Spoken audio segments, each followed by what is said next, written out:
ജീവിതത്തിൽ വിശ്വാസമില്ലെങ്കിൽ നമുക്ക് നിൽക്കാൻ പറ്റത്തില്ല.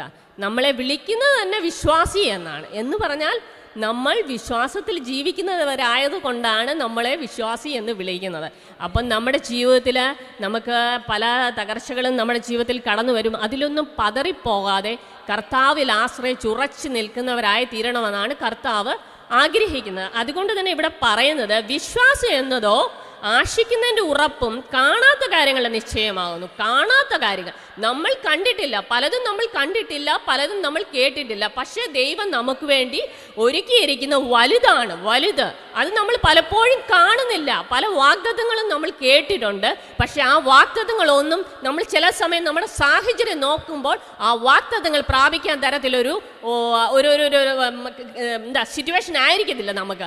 ആ സമയത്ത് നമ്മൾ പലപ്പോഴും പതറിപ്പോവുകയാണ്, തളർന്നു പോവുകയാണ്, നമുക്ക് മുന്നോട്ട് നീങ്ങാൻ പറ്റാത്ത ഒരു സ്ഥിതിയിലേക്ക് വരുന്നത്. എന്നാൽ ദൈവം പറയുന്നത് ഒരു വിശ്വാസി എന്ന് പറഞ്ഞാൽ വിശ്വാസി എപ്പോഴും ദൈവം പ്രതീക്ഷിക്കുന്നത് നമ്മളിൽ നിന്ന് വിശ്വാസത്തിൻ്റെ വാക്കുകൾ പുറപ്പെടണമെന്നാണ്. അതുകൊണ്ടാണ് ദൈവം പറയുന്നത് എന്താണ്? കാണാത്ത കാര്യങ്ങൾ നിശ്ചയമാകുന്നു. വിശ്വാസം എന്ന് പറഞ്ഞാൽ കാണാത്ത കാര്യങ്ങൾ. അപ്പം നമുക്ക് ഉറപ്പ് വേണം. ദൈവം എനിക്ക് വേണ്ടി അത് ചെയ്യും എന്നുള്ള ഉറപ്പുള്ളവൻ മാത്രമേ കർത്താവ് ഒരുക്കിയിരിക്കുന്നത് ഒരു കണ്ണ് കണ്ടിട്ടില്ല, ചെവി കേട്ടില്ല, ആരുടെ ഹൃദയത്തിൽ തോന്നിയിട്ടില്ല. പക്ഷെ ദൈവത്തിന് അത് തരാൻ കഴിയും. പക്ഷെ നമ്മളിൽ ഒരു വിശ്വാസം ആവശ്യമാണ്. അതുകൊണ്ട് നമ്മുടെ ജീവിതം എന്ന് പറഞ്ഞാൽ ഒരു വിശ്വാസത്തിൻ്റെ ജീവിതം. അത് ഒരു ലൈഫ് എന്ന് പറഞ്ഞാൽ തന്നെ അല്ലേ, ഒരു കുടുംബ ജീവിതം എന്ന് പറഞ്ഞാൽ അതൊരു വിശ്വാസത്തിലാണ്. ഒരു ഭർത്താവ് ഭാര്യയിൽ വിശ്വസിക്കുന്നു, ഭാര്യ ഭർത്താവിൽ വിശ്വസിക്കുന്നു, കുഞ്ഞുങ്ങൾ അമ്മ അപ്പനെ വിശ്വസിക്കുന്നു, അമ്മയപ്പന്മാർ കുഞ്ഞുങ്ങളെ വിശ്വസിക്കുന്നു അല്ലേ. അവരെല്ലാം സ്കൂളിൽ പോകുമ്പോൾ നമ്മളൊരു വിശ്വാസത്തിലാണ് നമ്മുടെ കുഞ്ഞുങ്ങളൊരു ദോഷവും ചെയ്യത്തില്ല. നമ്മൾ ദൈവത്തിൽ ആശ്രയിക്കുന്നു, അവർ നമുക്ക് നല്ല കുഞ്ഞുങ്ങളായി വളരും, ദേശത്ത് അവർ നല്ല ഒരു സാക്ഷ്യമുള്ളവരായിരിക്കും. അങ്ങനെ ഒരു വിശ്വാസമല്ലേ. നമ്മൾ ഹസ്ബൻഡിലായാലും നമുക്കൊരു വിശ്വാസം ഇല്ല, അദ്ദേഹം തെറ്റായ ഒരു കാര്യത്തിൽ ഇടപെടത്തില്ല എന്നൊരു വിശ്വാസം. ഭർത്താവിനായാലും എൻ്റെ ഭാര്യ നല്ല കാര്യങ്ങൾ ചെയ്യുമെന്നുള്ളൊരു വിശ്വാസം, അതാണ് ലൈഫ്.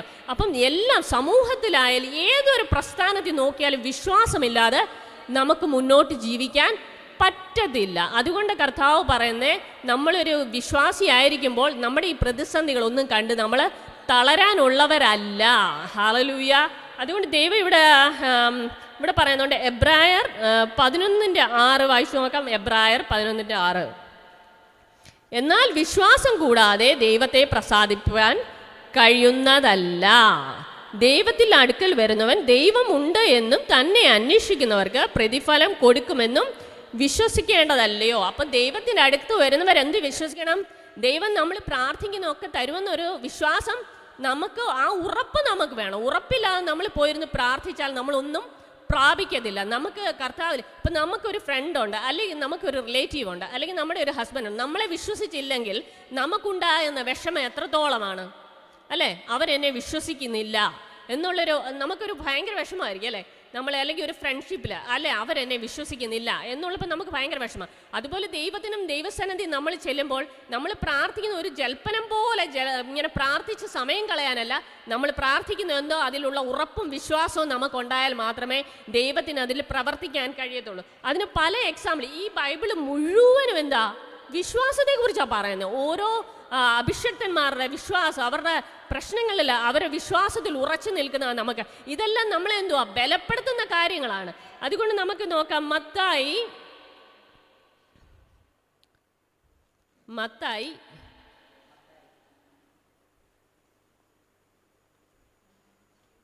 ഞാൻ ചില എക്സാമ്പിൾസ് ഒന്ന് ജസ്റ്റ് കാണിച്ചു തരാനായിരുന്നു.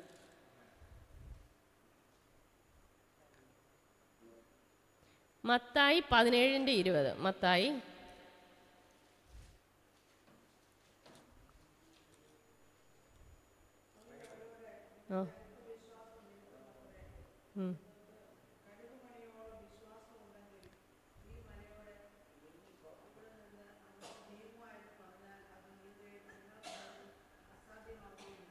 ആമേ. അപ്പം നമുക്ക് ദൈവം പറയുന്നത് നമുക്കൊരു കടുക് മണിയോളം വിശ്വാസമുണ്ടെങ്കിൽ നമ്മൾ ഇവിടെ അങ്ങോട്ട് മലകളോട് ഇവിടെ നിന്ന് അങ്ങോട്ട് നീങ്ങിപ്പോകുമെന്ന് പറഞ്ഞാൽ അത് നീങ്ങിപ്പോകും.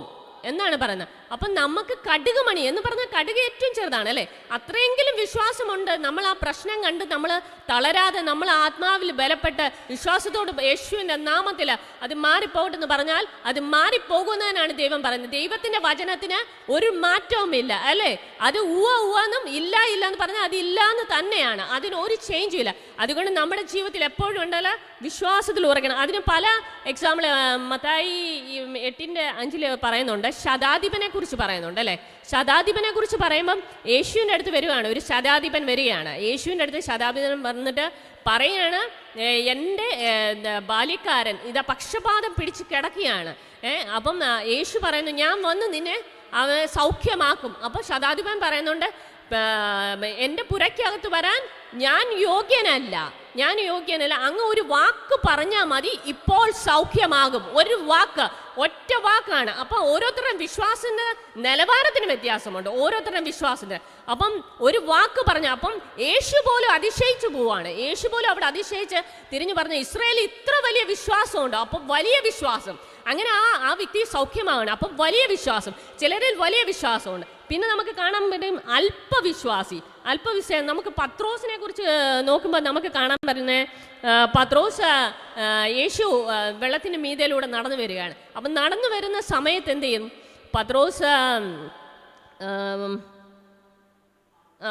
പത്രോസ് പറയുകയാണ്, പിന്നെ ആ യേശു കടലിന് മീതയിലൂടെ വരുന്നത് കണ്ടപ്പം പത്രോസിന് ഒരു ആഗ്രഹം തോന്നുവാണ്, ആ കടലിന് മീതെ ഒന്ന് നടക്കണമെന്ന്. അപ്പോൾ കടലിൽ ഓക്കെ, യേശു അതിന് പെർമിഷൻ കൊടുക്കുകയാണ്, വരൂ എന്ന് പറഞ്ഞ ആ വിശ്വാസത്തിൽ എപ്പം പത്രോസ് നടന്നു തുടങ്ങിയോ യേശുവിൻ്റെ അടുത്തേക്ക് ചെല്ലാൻ തുടങ്ങി. പക്ഷെ എപ്പം കാറ്റും കോളും നോക്കാൻ തുടങ്ങിയ ആ സമയത്ത് പത്രോസിൻ്റെ വിശ്വാസം ക്ഷീണിച്ചു പോവാണ്. വിശ്വാസത്തിൽ ക്ഷീണിച്ചിട്ട് പത്രോസ് അവിടെ മുങ്ങുന്നതാണെന്നാണ്. ആ മുങ്ങുമ്പോൾ എന്താ യേശു പറഞ്ഞെന്തുവാ, ആ അല്പവിശ്വാസിയാണ് പറയുന്നത്, അല്പവിശ്വാസം. അവിടെ നോക്കിക്കേ, പ്രശ്നം കണ്ടപ്പോൾ പത്രോസിന്റെ വിശ്വാസം ചോർന്നു പോവാണ്. ആ ചോർന്നു പോയപ്പോൾ എന്താണ് പറ്റിയേ, താണു പോവുകയാണ്. നമ്മുടെ വിശ്വാസം ഇങ്ങനെ ചോർന്നു പോകുമ്പോൾ ഉണ്ടല്ലോ, നമുക്ക് പ്രാർത്ഥനാ ജീവിതം നമ്മുടെ മങ്ങും. നമുക്ക് പ്രാർത്ഥിക്കേണ്ട പോലും പ്രാർത്ഥിക്കാൻ കഴിയത്തില്ല. അപ്പം നമ്മൾ എപ്പോഴും വിശ്വാസത്തിൽ ഉറച്ചു നിൽക്കണമെന്നുള്ള കർത്താവുമായിട്ടൊരു ആഴത്തിലുള്ള ബന്ധം നമുക്ക് ആവശ്യമാണ്. ആ ബന്ധം നമ്മളെ ഉണ്ടല്ലോ, പല പ്രശ്നങ്ങൾ കണ്ടാലും നമ്മൾ അതിൽ ദർശിക്കാതെ കർത്താവിൽ തന്നെ നമുക്ക് ഫോക്കസ് ചെയ്യാൻ പറ്റും. ആ ഫോക്കസ് ഇല്ലാത്തിടത്തോളം നമുക്ക് എന്ത് പറ്റുമെന്നറിയാവോ, നമ്മൾ പല പ്രശ്നങ്ങൾ വരുമ്പോൾ നമ്മൾ വീണു പോകും. അതുകൊണ്ടാണ് നമ്മൾ എപ്പോഴും കർത്താവിൻ്റെ മുഖം ദർശിക്കുക, കർത്താവിൽ മാത്രം ആശ്രയിക്കുക. പ്രശ്നങ്ങൾ കണ്ട് നമ്മൾ തളരാനുള്ളവരല്ല. ഹല്ലേലൂയ, സ്തോത്രം. അതുകൊണ്ട് നിങ്ങൾ വിശ്വസിച്ചുകൊണ്ട് പ്രാർത്ഥനയിൽ എന്ത് യാചിച്ചാലും ദൈവം തരാമെന്നാണ് പറയുന്നത്. അപ്പം നമുക്ക് ഈ ദിവസങ്ങളിൽ നമ്മുടെ വിശ്വാസത്തെ വർദ്ധിപ്പിക്കേണ്ടത് ആവശ്യമാണ്, വർദ്ധിപ്പിക്കേണ്ടത്. ഹല്ലേലൂയ. യേശു ചിലരോട് പറഞ്ഞു അവിശ്വാസികളെ എന്ന് പറഞ്ഞിട്ടുണ്ട് അല്ലേ. ചിലരെ കണ്ട് അവിശ്വാസികളെ, ചിലരോട് പറഞ്ഞിട്ടുണ്ട് നിങ്ങളുടെ വിശ്വാസം പോലെ സംഭവിക്കട്ടെ. നമ്മൾ എന്താണോ വിശ്വസിക്കുന്നത് അതാണ് നമ്മളിൽ സംഭവിക്കുന്നത്. നമ്മൾ നാളെക്കുറിച്ച് വിശ്വസിക്കുന്നത് നെഗറ്റീവ് ആണെങ്കിൽ നമ്മുടെ ജീവിതത്തിൽ വരാൻ പോകുന്നത് നെഗറ്റീവാണ്. എന്നാൽ നമ്മൾ പറയുന്നത്, നമ്മൾ വിശ്വസിക്കുകയാണ്, ഇല്ല ദൈവം എനിക്ക് വേണ്ടി വലിയവ ചെയ്യും, ദൈവം എനിക്ക് വേണ്ടി പ്രവർത്തിക്കും എന്ന് നമ്മൾ പറയുകയാണെങ്കിൽ അത് നമ്മുടെ ജീവിതത്തിൽ സംഭവിക്കും. അല്ലെങ്കിൽ നമ്മൾ നെഗറ്റിവിറ്റി പറയും തോറും പിശാചിന് നമ്മൾ ഇടം കൊടുക്കുകയാണ്. പിശാചിന് നിങ്ങൾ ഇടം കൊടുക്കരുതെന്നാണ് പറഞ്ഞത്. പിശാചിനോട് എതിർത്ത് നിൽപ്പിൻ, എന്നാൽ അവൻ നിങ്ങളെ വിട്ടു ഓടിപ്പോകുന്നു. അതുകൊണ്ട് ഈ ദിവസങ്ങളിൽ നമ്മൾ എന്ത് ചെയ്യണം, വിശ്വാസത്തിൽ ക്ഷീണിച്ചു പോകുന്നവരല്ല. ഈ 2026 നമ്മൾ ചില തീരുമാനങ്ങൾ നമ്മുടെ ജീവിതത്തിൽ എടുക്കേണ്ടതാണ്. എങ്ങനെ, ഇനിയും തൊട്ട് ഞാൻ എൻ്റെ ദൈവത്തിന് വേണ്ടി ദൈവത്തോട് ചേർന്ന് നടക്കും. കഴിഞ്ഞ നാളുകളിൽ എനിക്ക് പല അവിശ്വാസത്തിൻ്റെ വാക്കുകൾ ഞാൻ പറഞ്ഞു. എന്നാൽ ഇന്ന് പകല് നമുക്കൊരു തീരുമാനമെടുക്കുക, ഇല്ല ഇനിയും തൊട്ട് ഞാൻ ഒരു അവിശ്വാസത്തിൻ്റെ വാക്കുകളും ഞാൻ പറയുകയില്ല എന്ന്. അതുകൊണ്ട് ദൈവത്തിൻ്റെ വചനം പറയുന്നത്, നമ്മുടെ നാവ് അധികാരമുണ്ട്. നമ്മുടെ നാവ്, ജീവനും മരണവും നമ്മുടെ നാവിന്മേലിരിക്കുന്നു. നമ്മൾ എന്ത് പറയുന്നു അത് നമുക്ക് ഭാവിക്കും. നമ്മളത് കുഞ്ഞുങ്ങളെക്കുറിച്ചായാലും നമ്മുടെ പേരൻസിനെ കുറിച്ചായാലും നമ്മളെക്കുറിച്ചായാലും നമ്മുടെ ഹസ്ബൻഡിനെ കുറിച്ചായാലും നമ്മുടെ സഭയെക്കുറിച്ചായാലും മറ്റുള്ള വ്യക്തികളെക്കുറിച്ചായാലും എന്ത് നമ്മൾ പറയുന്നു അത് സംഭവിക്കും. അത് ഈ വിശ്വാസത്തിൽ നിന്നാണ്.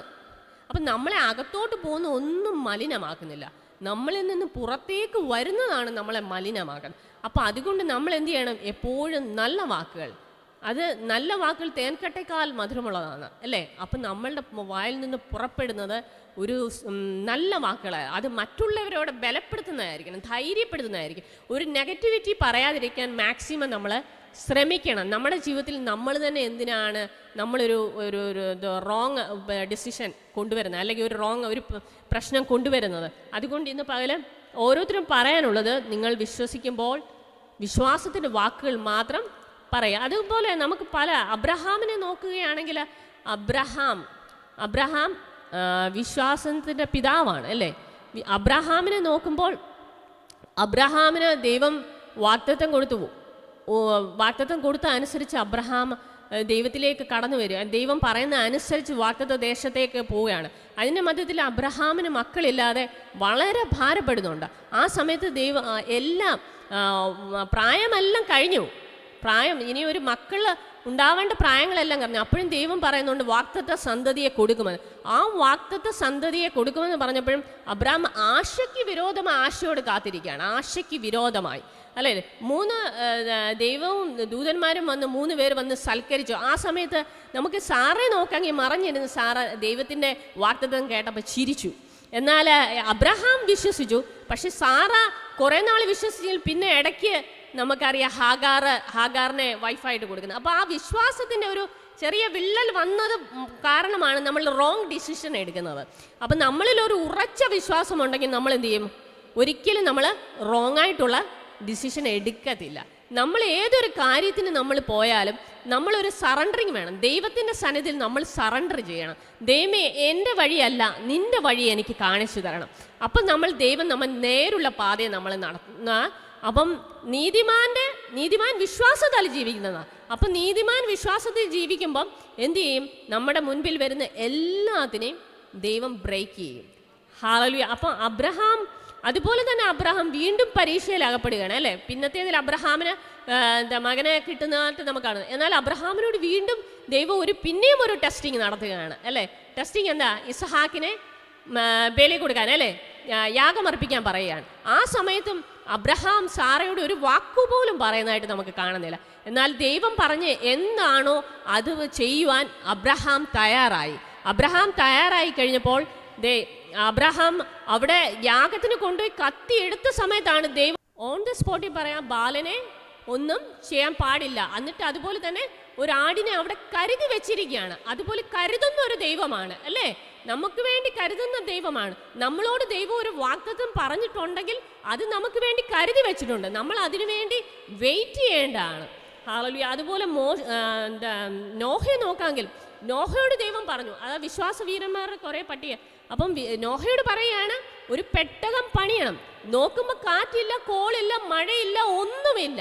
സാഹചര്യത്തിൽ നോക്കുമ്പോൾ ഒന്നുമില്ല. പക്ഷെ കർത്താവിൻ്റെ വാക്ക് കേട്ട് നോഹ ഒരു സ്റ്റെപ്പ് എടുത്ത് വെക്കുകയാണ്. സ്റ്റെപ്പ് എടുത്ത് വെച്ച് ആ പെട്ടകം, ഇത്രയും വലിയ പെട്ടകം പണിയുമ്പോൾ എനിക്ക് തോന്നുന്നു ആ ദേശത്തുള്ളവരെല്ലാം നോഹയെ പരിഹസിച്ച് കാണും. എന്നാൽ ദൈവത്തിൻ്റെ വാക്ക് കേട്ട് നോഹ എന്ത് ചെയ്തു? ആ പെട്ടകം പണിയുകയാണ്. പണിഞ്ഞതിന് ശേഷം എന്ത് പറ്റി? നോഹയെ അവരുടെ കുടുംബം മാത്രം അവിടെ രക്ഷപ്പെടുന്നത് നമ്മൾ കാണുന്നുണ്ട്. അപ്പം നമ്മുടെ ജീവിതത്തിൽ ദൈവത്തിൻ്റെ വാക്ക് അനുസരിച്ച് ചിലപ്പോൾ നമുക്ക് പ്രതിസന്ധി ആയിരിക്കും, നമ്മളെ പരാജയപ്പെടുത്തുന്ന പരാജയങ്ങളുടെ വാക്കുകളായിരിക്കും നമ്മളോട് പറയുന്നത്. അതൊന്നും കേട്ട് തളരാതിരിക്കുകയാണെങ്കിൽ മാത്രമേ നമുക്ക് ഈ വിശ്വാസ ജീവിതത്തിൽ ഉറച്ചു നിൽക്കാൻ, പിന്നത്തേതിലെ ഒരു വലിയ സമൃദ്ധിയിലേക്ക് ദൈവം നമ്മളെ നടത്തും. ഹല്ലേലൂയ, സ്തോത്രം. അതുപോലെ വിശ്വാസത്തിൻ്റെ നായകനെ പൂർത്തി വരുത്തുന്ന ക്രിസ്തുവിനെ നോക്കിക്കൊള്ളാനാണ് പറയുന്നത്. പൂർത്തി വരുത്തുന്നത് കർത്താവ് എല്ലായിടത്തും തൻ്റെ ജീവിതത്തിൽ അത് പൂർത്തി വരുത്തുന്നതായിട്ട് നമുക്ക് കാണുന്നുണ്ട്.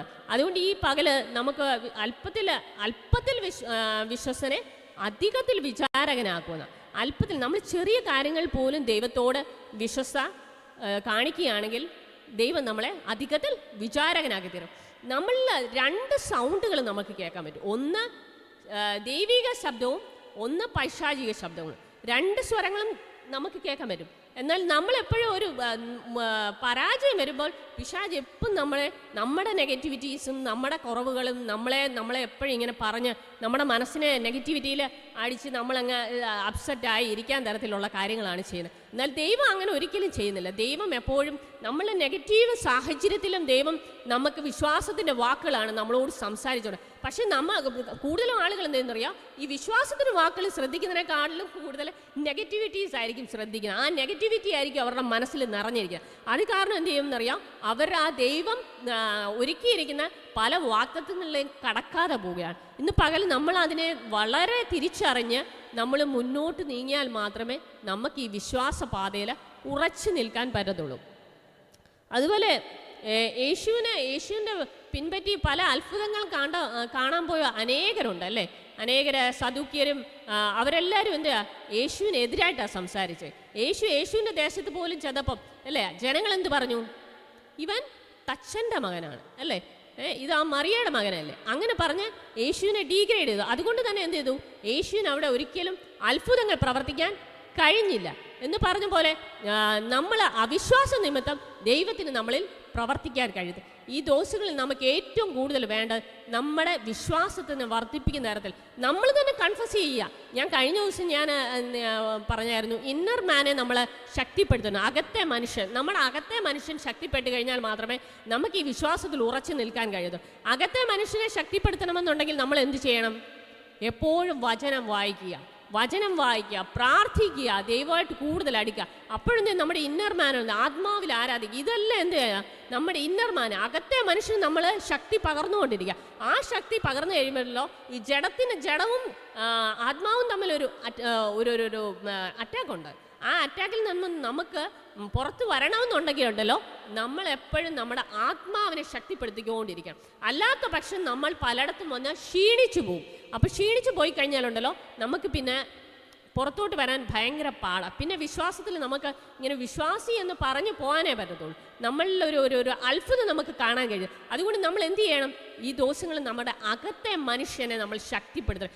ഈ വർഷം നമ്മൾ ചിന്തിക്കണം, രാപ്പകൽ ദൈവത്തെ സ്തുതിക്കുക, പ്രാർത്ഥിക്കുക, ആത്മാവിൽ ആരാധിക്കുക, ദൈവത്തോട് ചേർന്ന് നടക്കുമ്പോഴുണ്ടല്ലോ നമ്മുടെ അകത്തെ മനുഷ്യൻ ശക്തിപ്പെടും. നമ്മൾ മാത്രമല്ല ശക്തിപ്പെടുന്നത്, നമ്മൾ മറ്റുള്ളവർക്ക് ഒരു ബ്ലെസ്സിങ് ആയിട്ട് തീരും. അതുകൊണ്ട് ഈ ദിവസങ്ങളിൽ നമ്മൾ അകത്തെ മനുഷ്യൻ എന്ത് ചെയ്യണം? ശക്തിപ്പെടുത്തുക. ഹല്ലേലൂയ, സ്തോത്രം. അതുകൊണ്ട് ഇവിടെ പറയുന്നുണ്ട്, faith is a key that opens a door of supernatural എന്ന് പറഞ്ഞാൽ അത് വിശ്വാസം ഒരു കീ ആണ്, ഒരു താക്കോലാണ്. അതെന്ത് ചെയ്യുന്നറിയോ? സൂപ്പർ നാച്ചുറൽ കാര്യങ്ങൾ തുറക്കും എന്ന് പറഞ്ഞാൽ വലിയ അത്ഭുതങ്ങളെ തുറക്കണമെന്നതിൻ്റെ ഒരു താക്കോലാണ് എന്താ? വിശ്വാസം. വലിയ അത്ഭുതങ്ങളാണ് നമുക്ക് ദൈവം വെച്ചിരിക്കുന്നത്. പക്ഷെ നമ്മളത് കാണുന്നില്ല. നമ്മൾ കാണുന്നത് ചിലപ്പോൾ ഒരു പക്ഷേ നമ്മുടെ മുൻപിൽ നിന്ന് കുറേ പ്രശ്നങ്ങളാണ്. ഈ പ്രശ്നങ്ങളെ എങ്ങനെ അതിജീവിച്ച് നമുക്ക് അപ്പുറത്ത് കടക്കാമെന്നുള്ള വലിയ ചിന്തയായിരിക്കും. എന്നാൽ ദൈവം പറയുന്നത്, നിങ്ങൾ വിശ്വാസത്തിൽ ക്ഷീണിച്ചു പോരുത് എന്ന് പറഞ്ഞാൽ ആ വിശ്വാസത്തിൽ നമ്മൾ ഉറച്ചു വരുമ്പോൾ നമ്മുടെ ഈ പ്രശ്നങ്ങളെല്ലാം മാറിപ്പോകും. അപ്പം നമ്മൾ എന്തില്ല, ആത്മാവിൽ നമുക്കെതിരായി നിൽക്കുന്നതിനെ പോരാടി ജയിക്കണം. അതുകൊണ്ട് നമുക്ക് പ്രാർത്ഥിക്കാം, യുദ്ധത്തിന് എൻ്റെ കൈകളെയും പോരിന് എൻ്റെ വിരലുകളെ അഭ്യസിപ്പിക്കണേ എന്ന് പറയാം അല്ലേ. അങ്ങനെ വിശ്വാസത്തിൻ്റെ വാക്കുകൾ നമ്മൾ എപ്പോഴും പറഞ്ഞുകൊണ്ടിരിക്കണം. ഹല്ലേലൂയ, സ്തോത്രം. അതുപോലെ പറയുന്നത്, faith declares miracle before it happens എന്ന്. നമ്മൾ വിശ്വാസം എന്ന് പറഞ്ഞാൽ സംഭവിക്കുന്നതിന് മുമ്പേ നമ്മൾ പറയണമെന്നാണ്. സംഭവിക്കുന്നതെന്ന് ഇപ്പം എന്താണ് നമ്മളുടെ ജീവിതത്തിൽ ആഗ്രഹം, അത് നമ്മൾ വിശ്വാസത്തോടെ പറഞ്ഞുകൊണ്ടിരിക്കുമ്പോഴെന്തില്ല അത് സംഭവിക്കും. കൺഫെഷൻ എന്ന് പറയുമ്പോൾ നമ്മൾ ഈ ദിവസങ്ങളിൽ ഏറ്റവും കൂടുതൽ പറയേണ്ടതാണ്, നമ്മുടെ സ്ഥിതി ഇപ്പം മോശമായിരിക്കുക. അപ്പോൾ നമ്മൾ എന്ത് ചെയ്യണം? ആ സ്ഥിതിയെ നോക്കി നമ്മൾ പുറപുറത്തും വിഷമിച്ച് നിരാശപ്പെട്ട് ഇരിക്കാനല്ല ദൈവം നമ്മളെക്കുറിച്ച് ആഗ്രഹിക്കുന്നത്. ദൈവം നമ്മളെക്കുറിച്ച് ആഗ്രഹിക്കുന്നത് നമ്മൾ എന്ത് ചെയ്യണം? നമ്മൾ വിശ്വാസത്തിൻ്റെ വാക്കുകൾ പറയണം. എന്നെ ശക്തനാകുന്ന ക്രിസ്തു മുഖാന്തരം ഞാൻ സകലത്തിനും മതിയാൻ. അതുപോലെ പറഞ്ഞു, കർത്താവ് വിശ്വസൻ, അവൻ എന്നെ ഉറപ്പിച്ച് ദുഷ്ടൻ്റെ കയ്യിൽ അകപ്പെടാത്തവണ്ണം സൂക്ഷിച്ചു കൊള്ളാന്ന് പറഞ്ഞു. അപ്പം കർത്താവ് വിശ്വസനാണ്. നമ്മളെന്താ ഈ ദുഷ്ടൻ്റെ കയ്യിലൊക്കെ അകപ്പെടാത്തവണ്ണം സൂക്ഷിക്കാൻ ശക്തനായത് കാരണം നമ്മൾ എന്ത് ചെയ്യണം? എപ്പോഴും കർത്താവിൽ ഉറച്ചു നിൽപ്പാൻ എന്ത് ചെയ്യണം? കർത്താവിൻ്റെ വചനത്തെ നമ്മൾ മുറുകെ പിടിക്കണം. അപ്പം കർത്താവ് തന്നെ നമുക്ക് കാണാൻ കഴിയുന്നുണ്ട് അല്ലേ. പരീക്ഷകൻ അടുത്ത് വന്നപ്പോഴെല്ലാം വചനത്താലാണ് അതിനെ ജയിച്ച് മുന്നേറിയതെന്ന് നമുക്കറിയാം. ഈ ദിവസങ്ങളിൽ അധികമായി വചനം വായിക്കുകയും ഗ്രഹിക്കുകയും ചെയ്യണം. അപ്പോൾ നമ്മുടെ വിശ്വാസം വർദ്ധിക്കും. ഇവിടെ പറയുന്നുണ്ട് റോമർ 10:17. റോമർ 10:17.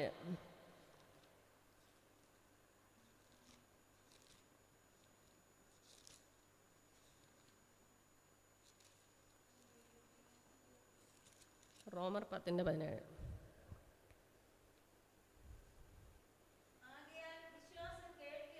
ഉം. ആ. അല്ല മതി. ആകയാൽ വിശ്വാസം കേൾവിയാലും കേൾവി ക്രിസ്തുവിൻ്റെ വചനത്താലും വരുന്നു. അപ്പം കേൾവിയാണ്. വിശ്വാസം എങ്ങനെ നമുക്ക് വർദ്ധിക്കുന്നത്? കേൾവിയാലാണ്. അപ്പം നമ്മൾ ഇപ്പം വിശ്വാസം പറഞ്ഞാൽ നമ്മൾ ഈ വചനം വായിക്കുമ്പോൾ തന്നെ നമ്മൾ സൈലൻ്റായി വായിക്കാൻ പാടില്ല. നമ്മളിങ്ങനെ ശബ്ദം ഉണ്ടാക്കാം. നമ്മൾ ശബ്ദം ഒരല്പം നമ്മൾ കേൾക്കണം. നമ്മുടെ ബ്രെയിൻ കേൾക്കണം.